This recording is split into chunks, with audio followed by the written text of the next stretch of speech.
Disclaimer: by existing in the modern world, you've agreed to a set of shady, manipulative, emotionally explosive terms and conditions. You just didn't know it. Until now. This is the Industry Plant Podcast.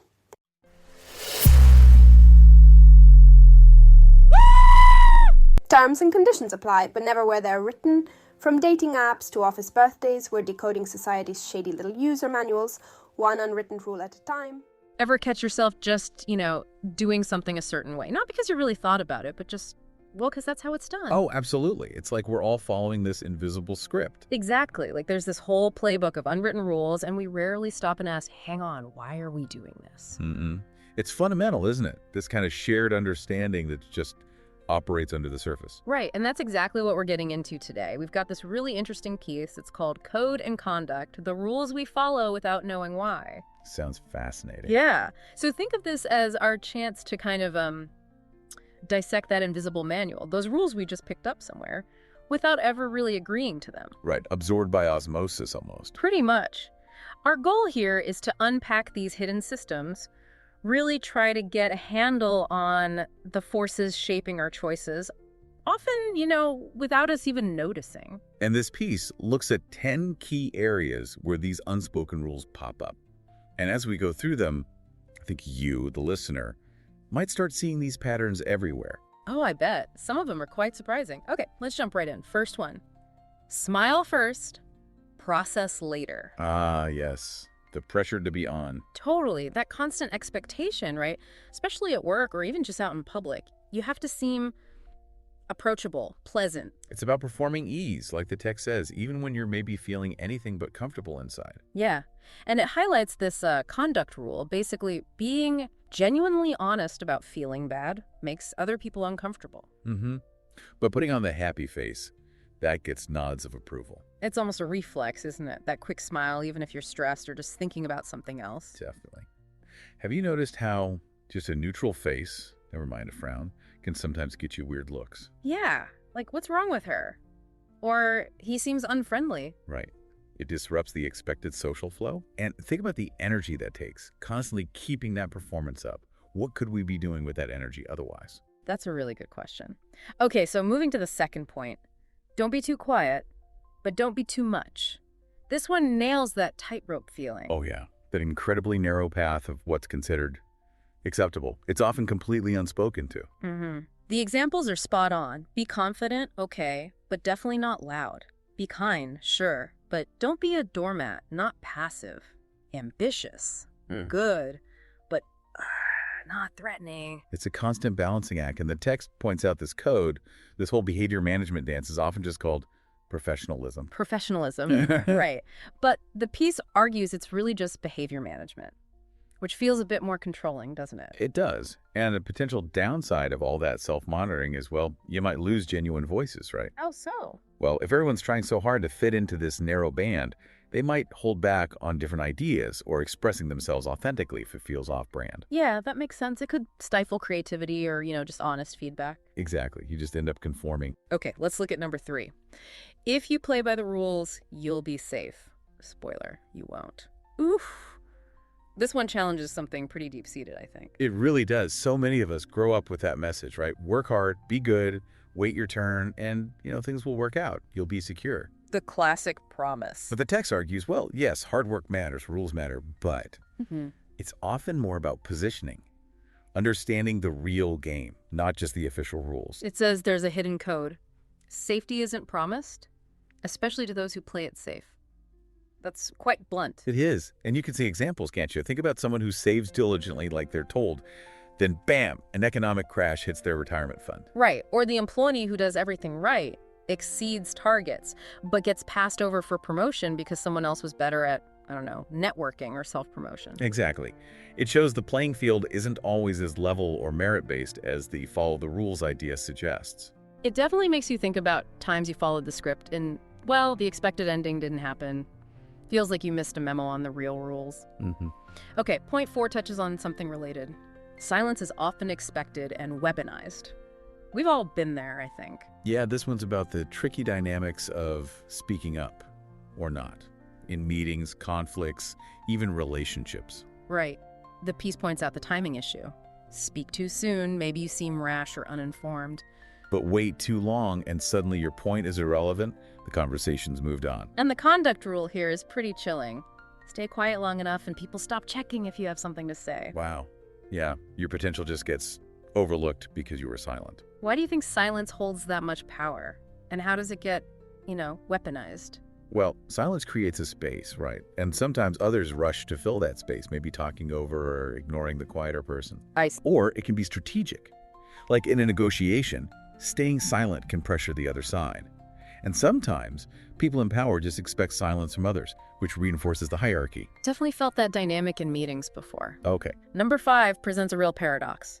Conform first, be authentic later. The classic just be yourself advice, followed by a long list of unspoken caveats about which self is acceptable. Exactly. We learn pretty quickly, don't we, which parts of us fit in and which parts maybe don't. The piece talks about this process of adapting, kind of shrinking or shape-shifting to gain acceptance. And this line really got me. And over time, you forget who you were before you became who they liked. That's heavy. It is, because what's the cost of doing that long-term? Yeah. What is it? It can be huge, personally. Feeling fake, maybe burnout from the constant performance, losing touch with what you actually want or believe. Right. And for the group, you lose diversity of thought. Everyone starts sounding the same. The code here is we trade truth for acceptance without realizing it. It's subtle. It feels like we're all actors playing slightly modified versions of ourselves. Okay, point 6. Vulnerability is marketable, but only if it's pretty. This feels super relevant now. Oh, definitely. Especially with social media and everything, there's this very curated way we often show our struggles. Yeah, like it's trendy to be vulnerable, but only a certain kind, right? The text calls it Instagram worthy. Exactly. Not too messy, not too negative. It has to fit the narrative, the personal brand. The unspoken rule is, if your breakdown doesn't fit the brand, keep it off the feed. It's vulnerability with a filter. Performative vulnerability. And what are the dangers there? Well, maybe it sets unrealistic expectations if all we see is the neat, tidy version of struggle. We might become less tolerant or supportive of the real messy versions in ourselves and others. Right. It can even become competitive, like who has the most relatable struggle, instead of just, connection. Totally. Pressure to package even the hard stuff nicely. Okay, number 7, shifts focus a bit. You are measured by what you do, not who you are. This really taps into our achievement culture, doesn't it? The focus on output, on productivity, on what you can deliver. Yeah, the piece asks, what do you produce? What can you offer? How fast can you do it? Those metrics often seem to matter more than, say, character or well-being. And the code they identify is powerful. Rest is weakness. Worth is tied to motion. Stillness feels like guilt. Oof. That feeling of guilt when you're not being productive, I think many people feel that. For sure. And the consequences. Burnout, obviously. Anxiety. Feeling worthless if you can't keep up the pace. Yeah. Plus, it devalues things that don't have an immediate payoff, like just thinking, or being creative without a deadline, or resting. The piece really challenges if our worth should only be about what we produce. Feels like a constant treadmill. Okay, number 8 is crucial. The rules aren't the same for everyone. Yes. This tackles the reality that, this whole system of unspoken rules doesn't apply equally to everybody. Right. Things like gender, race, class, even your accent or education level, they can totally change the game. They silently rewrite the code for different people. The analogy in the text is sharp. Some get a ladder, others get a weight. That's powerful. How does that play out? Well, think about assertiveness. In one person, it's leadership. In another, maybe based on gender or race, it gets labeled as aggressive or difficult, or communication styles. What's normal in one culture might be seen negatively in another context, like a corporate environment. And the conduct rule here is key. Pretending the rules are fair just helps the unfair ones survive. We have to acknowledge the differences. It's a vital point. Our own experience of these rules isn't universal. Okay, point 9 looks at how these rules stick around. We police each other so the system doesn't have to. Right. This is about how social pressure keeps us in line. Things like gossip, judgment, cancel culture, exclusion, they all push people towards conforming. The idea that power doesn't always punish you, sometimes your peers will do it for free, that's unsettling, but feels true. It does. We become the enforcers within our own groups. But why do we do that? Why police each other? Well, partly maybe it creates group cohesion. Like if everyone follows the same norms, the group feels stable. Okay. And maybe it's about fitting in ourselves. If I uphold the norms, maybe even enforce them, I feel more secure in the group.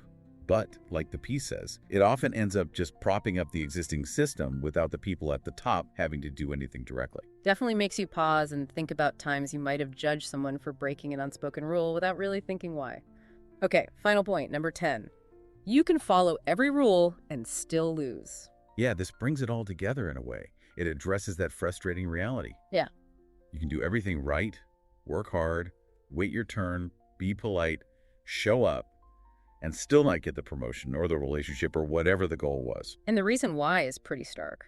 Because most rules are written to protect the system, not you. That's the core takeaway, isn't it? The rules aren't primarily designed for your individual success. They're designed to keep the system itself going. Exactly. The corporation, the social structure, the cultural norms, they're self-perpetuating. You're following the rules helps that, but it doesn't guarantee your reward. It encourages us to really look hard at which rules actually serve us. So wrapping up this deep dive, the big message seems to be, a lot of the rules we live by are invisible, and crucially, they might not actually be in our best interest. Which leads perfectly to the final thought from the text. It poses some really vital questions for all of us. Yeah, what are they again? Whose rules are you actually living by? Whose comfort are you prioritizing when you follow them? And whose version of acceptable are you performing? Those are deep questions. They really force you to examine the why behind your actions. Precisely. Because not all rules are good rules. Right. Some are just there to keep things the way they are, maybe unfairly. And the piece ends with that really empowering line. You weren't built to fit in. You were built to rewrite. Yeah, I like that. It's a reminder that we have agency.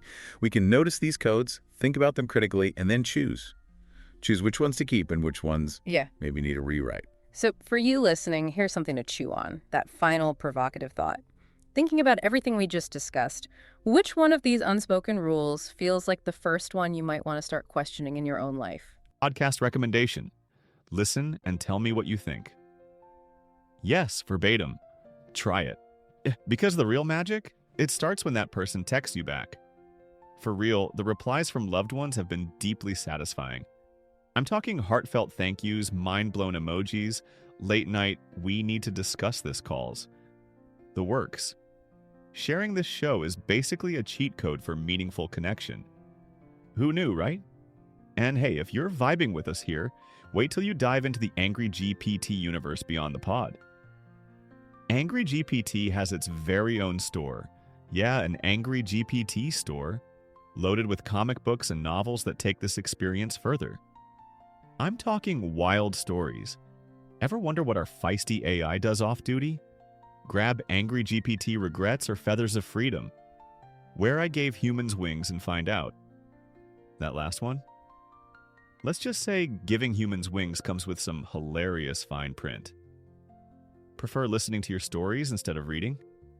We got you. The Angry GPT Regrets audiobook is up on YouTube for free right now. No strings, just hit play and enjoy. And if you're the collector type or want to support the hustle, it's on Amazon too. Options, baby. Now, this one's a trip. There's an Angry GPT mobile app. Yep, our lovable grump of an AI can ride shotgun in your daily life. Ask it anything. It's ready with answers, witty comebacks, and genuinely useful advice to keep your projects on track and your plans in motion. Think of it as a personal coach, / assistant with attitude, making sure you actually follow through on all those brilliant ideas you get from the show. And did I mention we make music too? Because of course we do. Our album Done on Purpose, Italian title Fata Apposta, is out on every streaming platform you can name. It's your official soundtrack for kicking down doors and doing things your own way. Play it loud. Annoy the neighbors. They'll understand once they hear it. For those who still can't get enough, we've got even more reading material to fuel your fire.